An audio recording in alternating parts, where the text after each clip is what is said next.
into the room like you own the place, and you're confident and you speak different.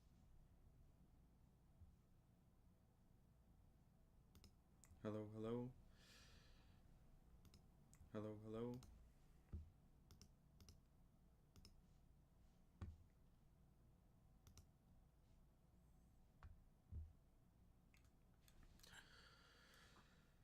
So today I want to walk through A2A orchestration again. You might have seen me before post about it, but this time it's going to be a little different. It's going to be in the context of vibe coding and just getting shit done.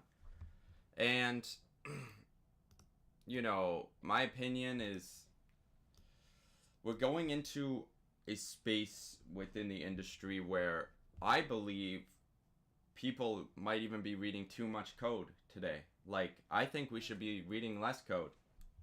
AI can basically do it all for you. And now we have to balance going more deep into these AI orchestration technologies that can manage your Claude instance, your Codex instance, your cursor instance, or we, backtrack and start reading more code again.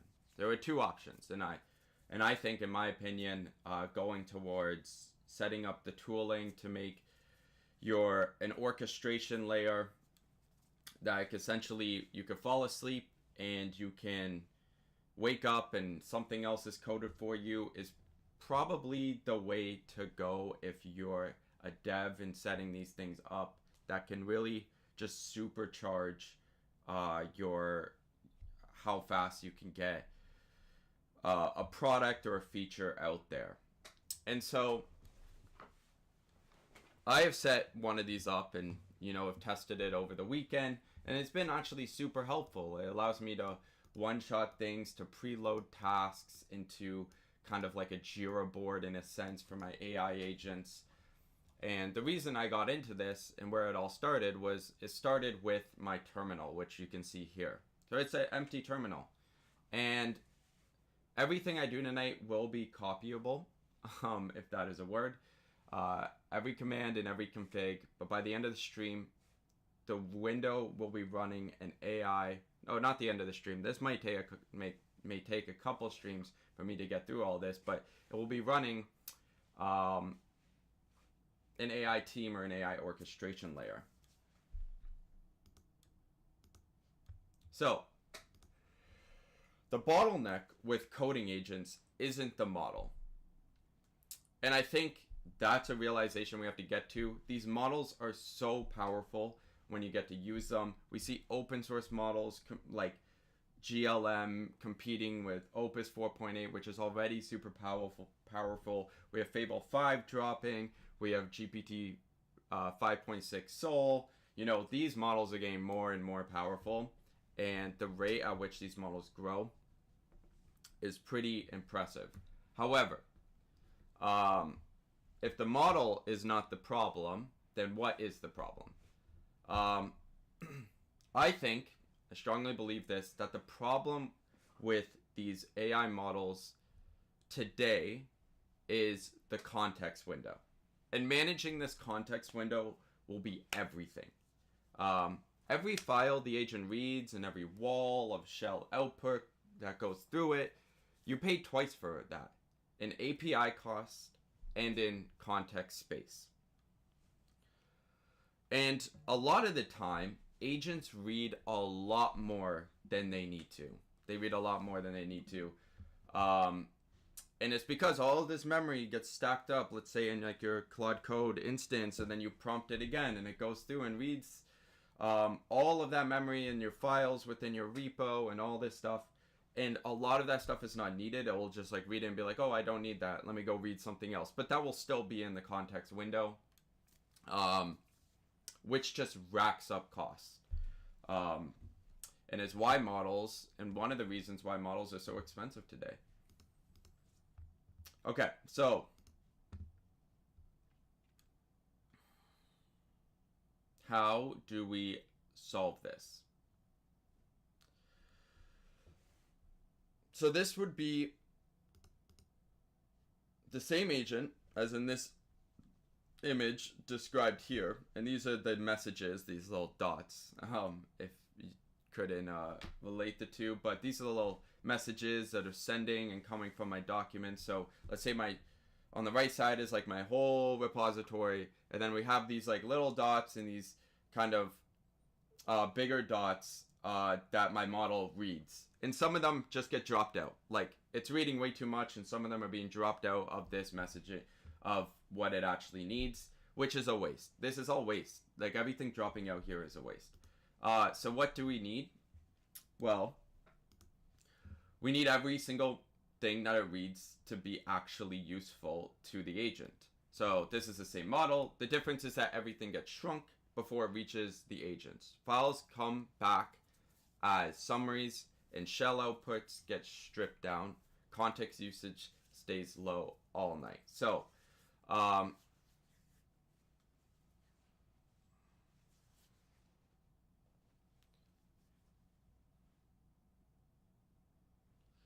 this is essentially what we need to achieve. We need to achieve that when the agent reads a file from a repo, it will actually need that file. But another thing we need to solve is that these files, it will read the part of the file that it will need. So almost like a summary of the file and not the whole file itself. So this idea of doing this is broken into 4 layers here. So the top layer is like your terminal layer. So if you use just like the basic terminal, that's okay. But this is just like, I use like a terminal execution, or it's like a terminal executable on top of the terminal. I personally use WezTerm, but I will get to that in a second. But this is what your agents are going to run on, like with their CLIs. So like that's the very top layer. It's kind of just like your setup. How do you communicate to your own agents? So then the second layer comes your agents or your harnesses, which is Claude Code and Codex. And then the third layer is how they coordinate with messages and a task board. So this is one layer below. We will be setting up kind of like, how do these agents go and talk to each other? How do they spin up other agents to get work done? And how do they manage their own tasks so that it's optimized for the agent to go and complete that task themselves? And then the bottom layer is the context layer, and it controls what the agent actually reads when it gets spun up. So you have this context window, and then that goes into subagents, which go into, and then those subagents can all communicate with one another. Then that goes into what's, CLI you're using. This is backwards, sorry.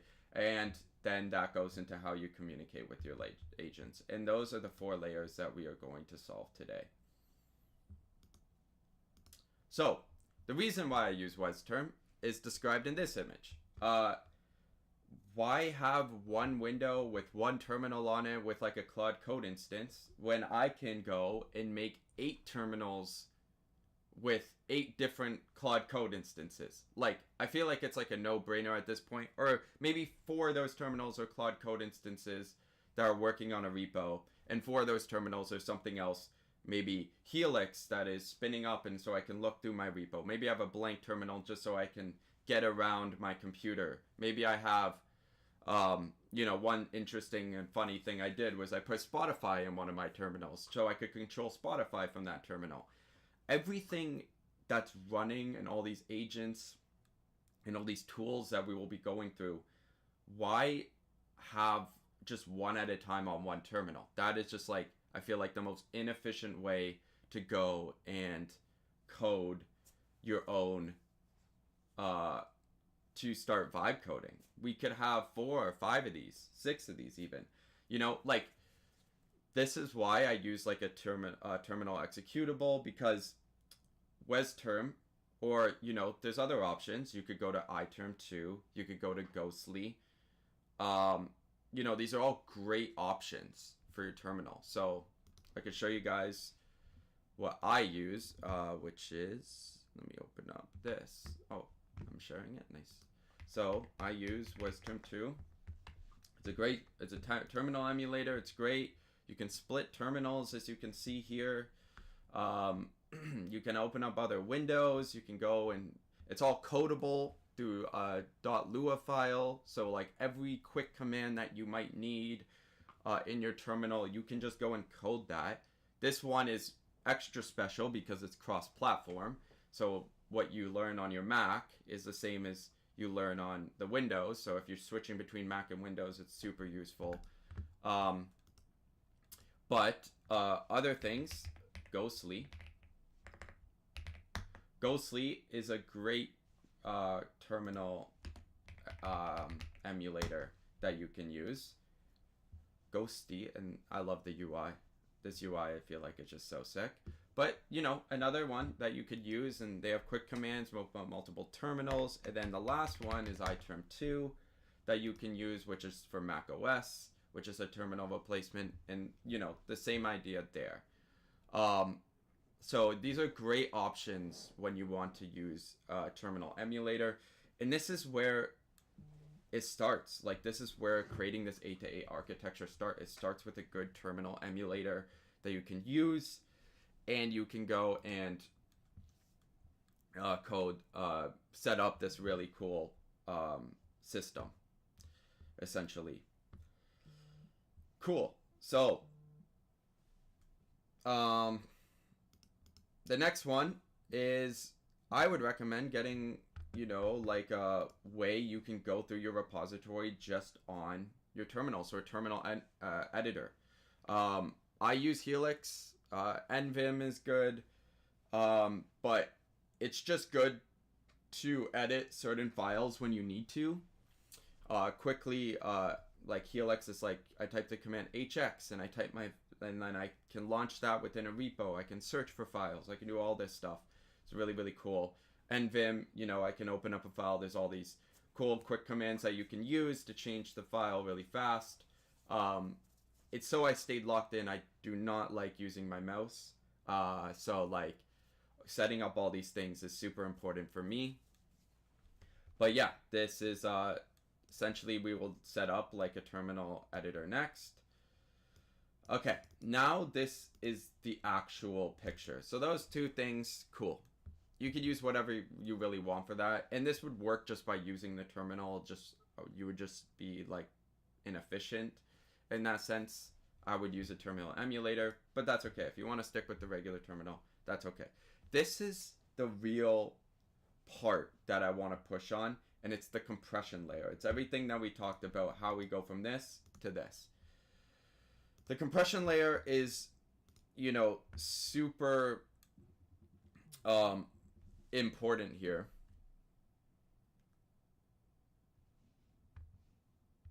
One sec, guys. I will be right back.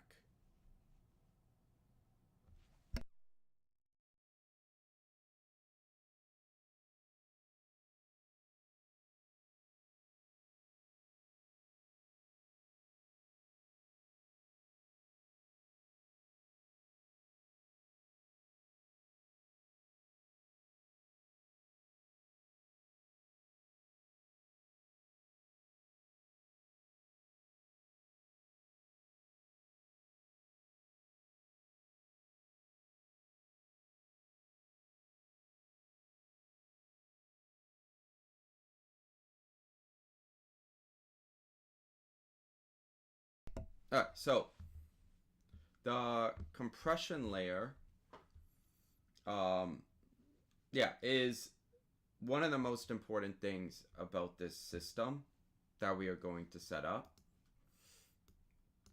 The one I use with this is called lean-ctx, and this is basically the entire job. A big file goes in and a very tiny summary comes out. Okay, that's basically like all you need to know about lean-ctx. And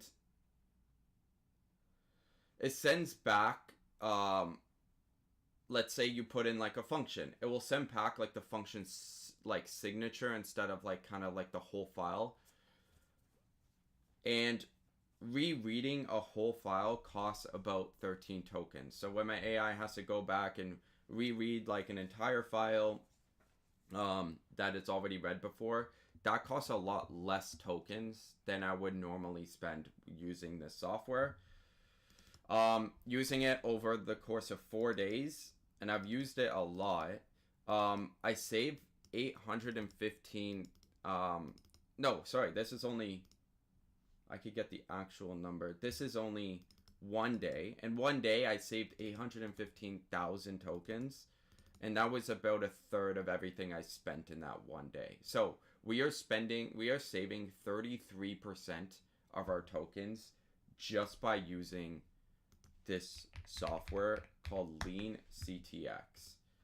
There's probably other variations of this out there, but this is like a one that I found and I implemented. And it is really good at saving you tokens, but it's also really good at making the model super efficient and really focuses them on what they actually need to do. Okay, now the next part.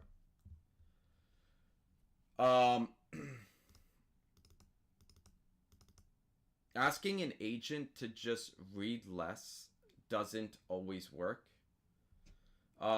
Because it will drift back every single time. We've seen models hallucinate. You give it a rule way up in the chat, and you say, hey, don't read all this, and you know, you should read less. And then way later, it'll just do the same thing again. So you have to keep resetting that rule.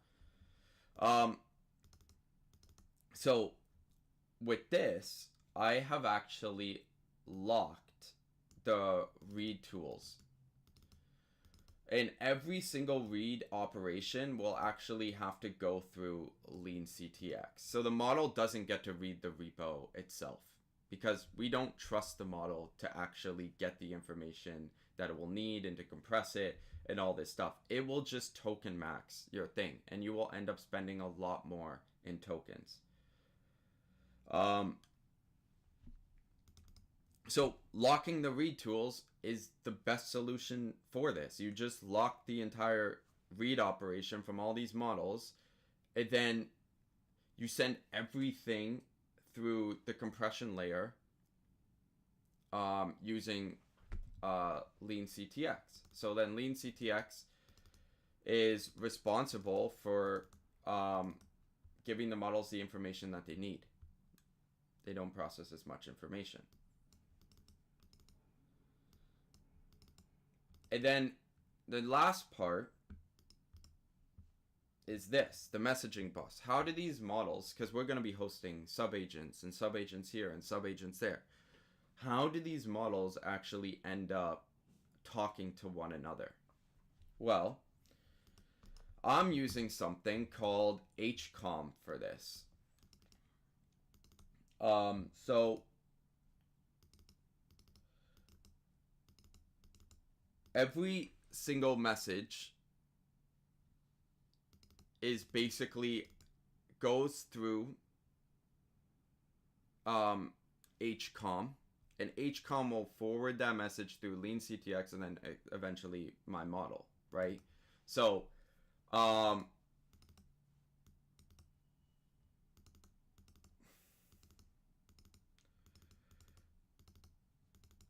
so agents are allowed to request, are allowed to send messages to one another, and then every single message that an agent sends to another agent to be like, hey, can you go and work on this as like a sub-agent,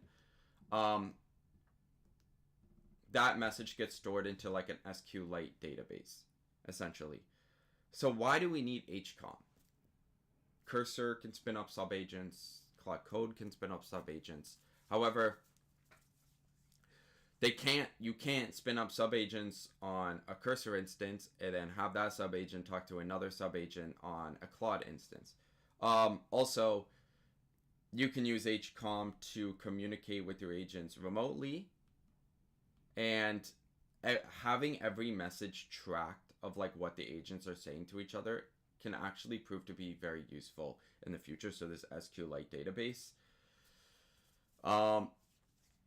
But essentially, yeah, that is it. This is like your own setup. Like you don't have to rely on like Claude Code spinning up a sub agent. Like you can be the one also in charge of doing that and setting that up, which is really cool to have power over that specific feature. So that is hcom. Now next, what we're going to be setting up is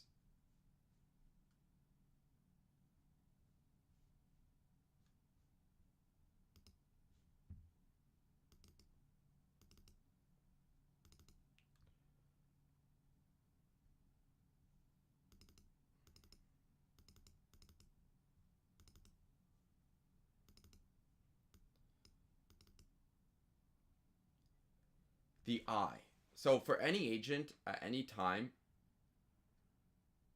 I can pull up its actual screen. This is the next biggest, coolest thing. Not the, like, basically it's like real, like, interface that I'm communicating, like the CLI, and I can type into it kind of remotely. So even though it's like a sub agent, I can still like just spin that up. So the point I want to get to with all of this too, I don't know if I explained that properly, is I want to get to a point where I can manage one agent that manages a million other agents for me, and I have one interface that I communicate with. Obviously, like spinning up a bunch of sub agents and tearing them down, I don't want to have to communicate with all these different sub agents and guide them. I just want one way to communicate with all of these agents, and then all these agents are spun up and I can see them. And then I have ways to communicate with those sub agents through just like one interface, like on my terminal. So again, when I mentioned, oh, like we should be setting up multiple terminal windows at the beginning, this still holds. You will still need multiple because there's multiple different ways to communicate with these agents. But essentially, like one of these terminals will be the main one that I will be communicating with. Yeah, so that's really cool. And then the last part is, why not just give the agents their own Jira? You know, like why don't these agents just have their own task board that they can work through, etc. So like we can load tasks into the backlog.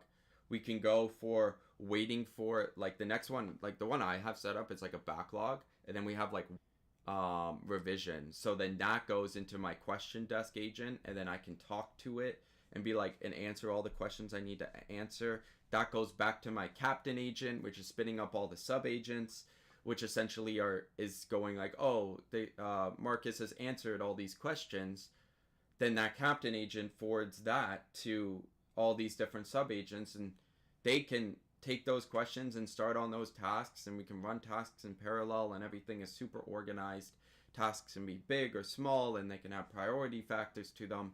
Really, really cool. It works like a whole company at this point, right? And then it's basically just getting all those layers running at the exact same time. And that is essentially what I am going to be setting up. A2A architecture within, you know, vibe coding, which is really, really cool. And it all starts with my terminal. So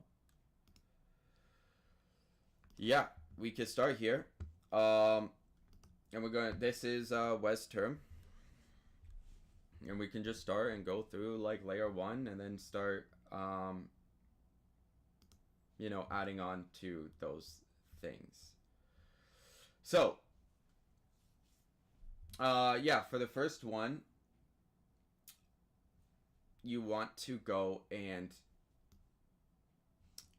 install WezTerm. So really easy. If you're on Mac, brew install --cask WezTerm. You can just run this command and it will install WezTerm for you. I can actually increase the size of this, hopefully. yeah, so we can install WezTerm just like that. You can also go to the site and see how to install your terminal emulator, or you can install one of the other options that I kind of gave there. So we could go into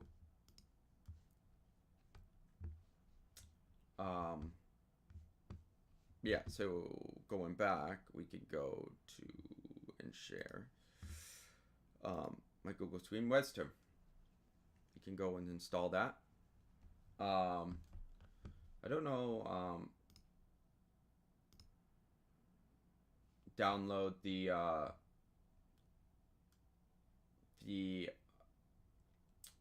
WezTerm emulator from the website, so we could just download like the Mac OS, the Windows one, the Linux one, and that will get WezTerm on your computer.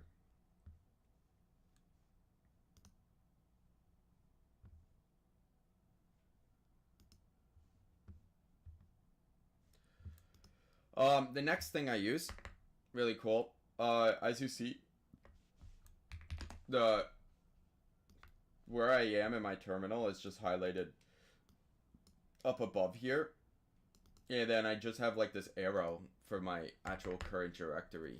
This just helps because I don't like, this is just like a design thing. I don't like seeing like all the slashes like within my terminal. This is actually called Starship, so we can actually install that as well. I can show you Starship, which is here. It's a customizable prompt for kind of any shell, so it works on WezTerm as well, which is nice. So essentially, how we can go and install that. Let me actually share the right screen. Yeah, so we can go and install that. So how do we do that? Well, we have to run through install Starship, and then for the code editor, so I could just go like hx, and let's just do WezTerm Lua. I could just go here and look at all this code in this code editor. What is that called? Well, that is called Helix. So we can also install Helix at the same time. And then when I type a command like cd, that autocomplete that it has, like I haven't even typed this yet, that autocomplete is and these highlightings, like the red when it's not an actual command and it's green when it's an actual command, that's called we can install that by doing zsh, and you have it right there, syntax dash highlighting zsh dash auto suggestions, and that will just allow you to see like what commands are valid or not valid in your terminal. So that's really, really cool. So the first thing after you install WezTerm, what you want to do is you need to make a directory for the config. As I said before, the config is like entirely codable by itself. So you can just, you want to make like a config directory. I already have one, but this is essentially like you would make a config ./config /WezTerm directory, and then we can cd into that. Oh, I'm already in it. Nice. And you can see I have a couple things there. I had a background before on my terminal, but I took that off. I kind of felt like that was more annoying than, you know, cool. But essentially, we can run. Oh, and another thing is Helix and nvim are kind of the same thing. We can also just get nvim as well, and nvim will do the same thing. But we can make a file called WezTerm Lua. And WezTerm is a completely codable file. So this is like everything that I've coded in my WezTerm terminal, and we can just like go through it slowly. if you want the config when you change it to automatically reload, you put automatically reload config to true. We have these config keys, so like command shift plus is basically increase the font size, command shift minus, so we can do that, you know. These are those commands, so we have those set up. We have command T, which is spawn a new terminal pane. I can show you what a terminal pane is. So this is like a pane within my WezTerm terminal here.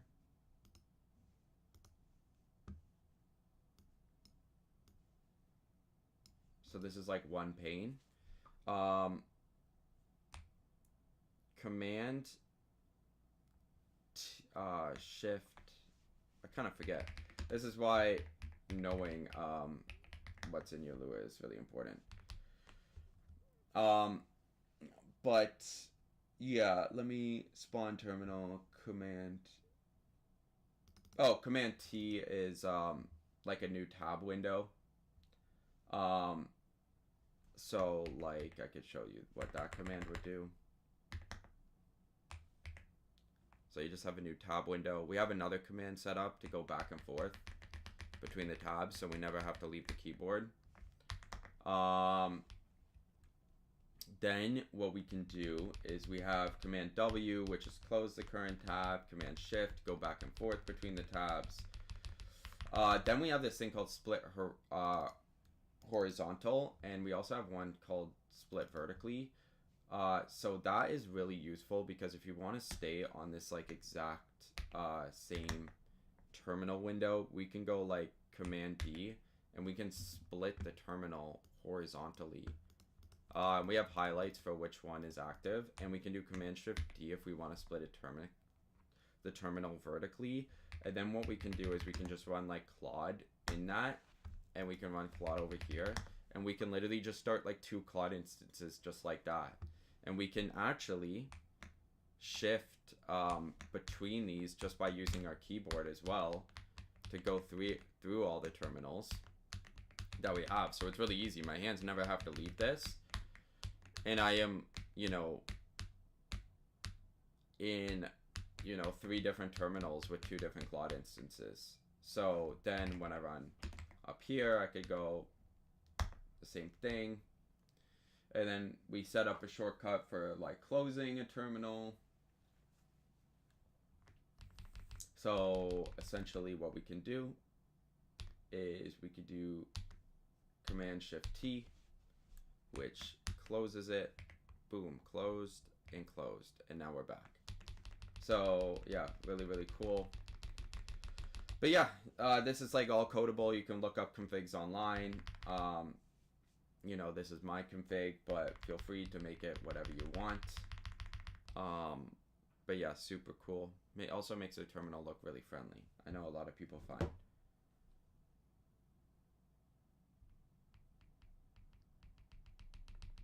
But yeah, this is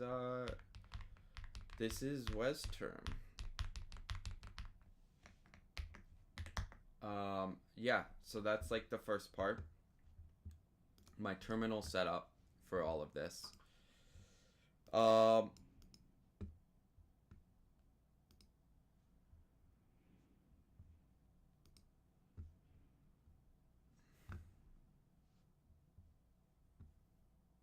What's next? What do we go through next?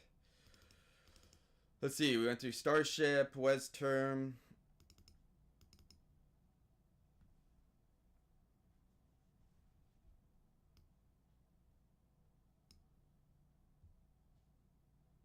Oh, yeah. So the next things that we talked about before is you want to do a brew install for the prompt optimizer. Obviously, the main problem is, you know, these models are reading way more than they actually need to, but we can solve that by installing lean-ctx. We can install hcom, so our agents or sub-agents can all communicate with one another, even across, you have Claude Code CLI instance subagents. You have Cursor CLI agents. You have Codex CLI agents. hcom allows all those to communicate. So really, really cool.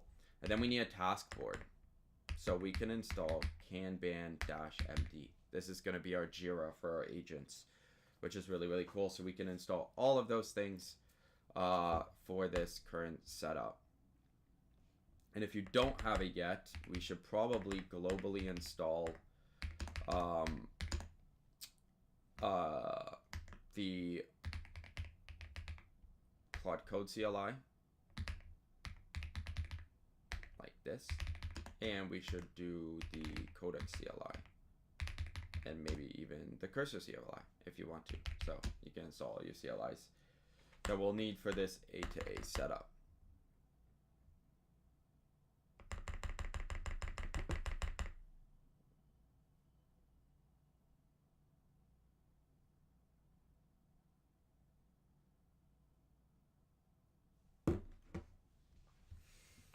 So really cool stuff there.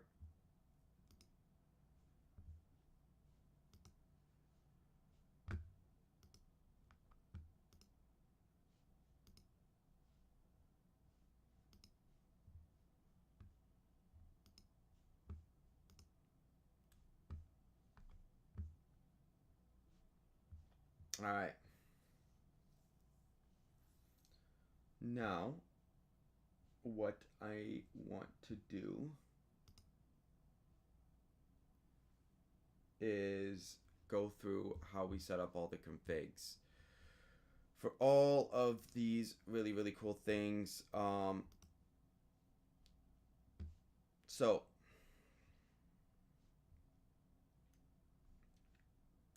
we have to type some commands here.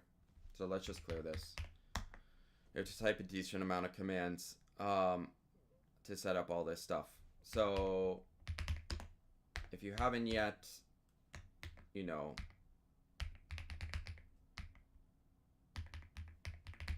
make the WezTerm config for your terminal.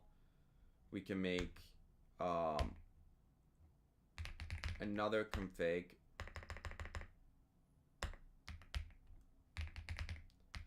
for lean-ctx. You can make another one for Claude.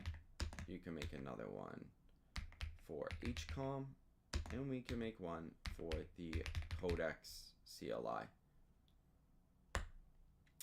So we can make all those configs there. I am in the wrong directory, so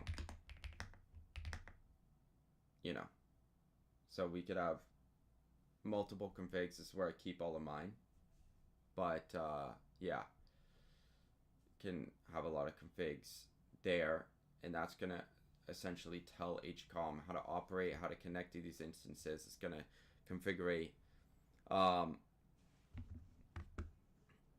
it's going to configure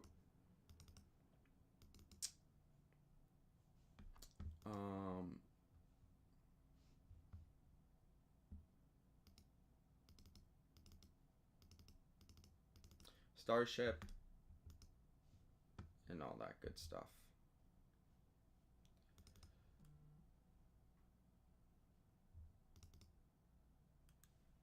And